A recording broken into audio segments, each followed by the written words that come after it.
den måtte stramme. Godt. Her det hullet. Jeg lurer på om kanskje... Ja, den EU-kontrollen ser dårlig ut. Den må skrues fast. Og her, på girkassa, så må du justere ventilhettene. For ellers vil det ikke gire seg om på den 18 blir lakkelyfatten din. Titte inn. Nei. Sier det, altså. Han Skaugerud, det han som er kjent før? Ser det ikke bra ut, nei? Ser ikke bra ut. Jeg sier det til alle ungdommer, det skal være dødsfeller. Dødsfeller, det gjør jeg ikke ha.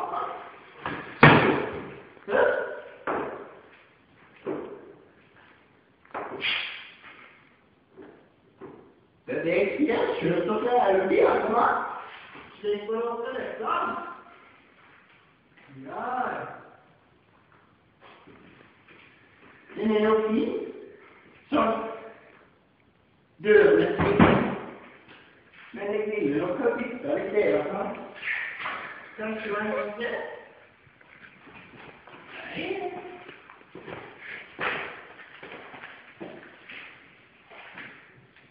Nød.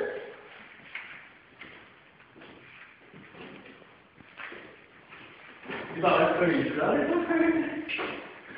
Ja.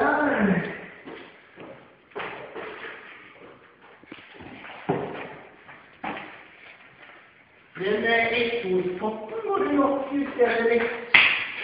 Og jeg snakker om vi tar sånne grunnlige tester. Her, fordi du ikke lager det i kilo. Men her får du da inne en hel demper. Slå den lokka! Så kan du dempe lyden av til, vet du.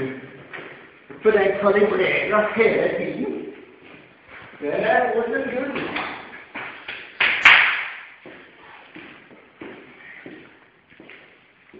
Ja.